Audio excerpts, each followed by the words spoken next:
৯২ ভাগ এই মুসলমানের দেশে আমরা কোথায় ছিলাম কল্পনাও করা যায় না। এই ৫ই আগস্টের বিজয়কে দ্বিতীয় স্বাধীনতা বলা হয়। সে হিসাবে এই বাংলাদেশ, এই ভূমি ৪ বার স্বাধীনতা অর্জন করেছে। সর্বশেষ প্রথম স্বাধীনতা ব্রিটিশ থেকে ৪৭-এ ভারতবর্ষ স্বাধীনতা অর্জন হয়, তখন আমরা ভারতবর্ষে ছিলাম। ৪৭-এ আরেকটা স্বাধীনতা হয় ভারত পাকিস্তান। সেই পাকিস্তান নামক একটি মুসলিম কান্ট্রি স্বাধীনতা অর্জন করে। সেই পাকিস্তানের সাথে আমরাও একীভূত ছিলাম। আমাদের এই পূর্ব পাকিস্তান থেকে পশ্চিম পাকিস্তানের দূরত্ব হল ২১০৪ কিলোমিটার, ২১০৪ কিলোমিটার। এই টোটাল এই সীমানাটা হলো ভারতের। পূর্ব পাকিস্তান থেকে ভারতকে অতিক্রম ২১০৪ কিলোমিটার অতিক্রম করে তারপরে হলো পশ্চিম পাকিস্তানের সীমানা। এত দূরত্বের মধ্যে বা এত দূরত্বের পরে দুইটি রাষ্ট্র একীভূত করে পাকিস্তান করা হলো কেন?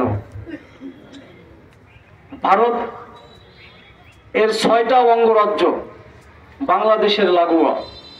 বাংলাদেশের পশ্চিম দক্ষিণে, পশ্চিমে, উত্তর পূর্বে ৬টা রাজ্য আছে যাদের ভাষার সাথে আমাদের ভাষার সাথে মিল আছে, যাদের সংস্কৃতির সাথে আমাদের সংস্কৃতির মিল আছে।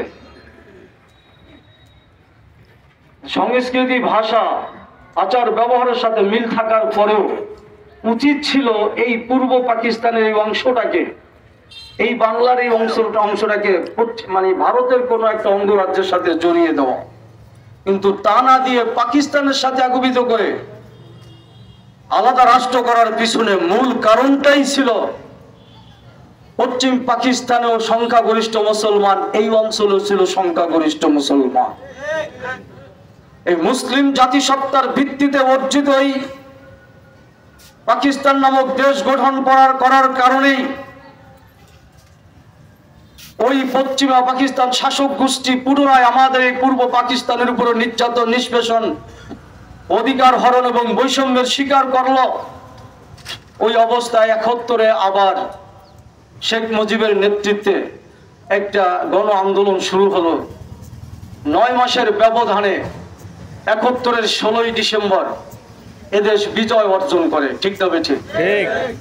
সেই তৃতীয় বিজয়, তৃতীয় স্বাধীনতা ৭১-এর ১৬ই ডিসেম্বর। কিন্তু এখন প্রশ্ন হলো, এই স্বাধীন বাংলাদেশের একজন সরকার পতনের পর আবার দ্বিতীয় স্বাধীন অর্জন কেন বলা হয়? সহজেই বুঝতে পারবেন আমরা কোথায় ছিলাম। মুসলমানের এই দেশে ভার্সিটিতে, যেই সমস্ত কলেজ ভার্সিটিতে আমার ভাইয়েরা, আমার সন্তানেরা লেখাপড়া করত, তাদের টাকনুগের উপরে কাপড় দেখলে তাদের বিরুদ্ধে নজরদারি লাগতো। কেন? তারা ছাত্র হওয়ার পরেও, কলেজ ভার্সিটির ছাত্র হওয়ার পরে টাকনুগের উপরে কাপড় পরে গোয়েন্দা লাগিয়ে দেওয়া হতো। কারণটা কি? অথচ টাকনুর কাপড়, টাকনু নিচে কাপড় পরা মুসলমানদের জন্য হারাম। কোন দেশে বসবাস করেছে আওয়ামী লীগের আমলে? ফজরের নামাজ ক্যাম্পাস থেকে, ফজরের নামাজ ঘুম থেকে বাদ দিয়ে মসজিদে গিয়ে জামাত কোন ছাত্ররা পড়ে সেইটা গোয়েন্দা তল্লাশি করে তাদের লিস্টিভুক্ত করে তারপর জঙ্গি নামক একটা আখ্যা দিয়ে তাদেরকে নির্যাতন করা হতো। ফজরের নামাজ জামাতে পড়া অপরাধ? কথা কয় না। কেন স্বাধীনতা বলা হয়? আমার দেশের কলেজ ভার্সিটির ছাত্রীরা, আমার বোনেরা, আমার মায়েরা, আমার কন্যারা এই কলেজ ভার্সিটিতে বোরকা পরে কেন যায়? এই বোরকার বিরুদ্ধে তারা যুদ্ধ ঘোষণা করেছে। কথা ঠিক না বেঠিক? শেখ হাসিনার ছেলে প্রবাসে যার জন্ম, সে বলতো বাংলাদেশে বোরকার সংখ্যা দিন দিন বেড়ে যাচ্ছে, হিংসা লাগতো। কথা ঠিক না বেঠিক? এদেশের মুসলমানের সন্তানেরা ভার্সিটিতে মেয়েরা বোরকা পরে যাবে, এটাই বাস্তবতা।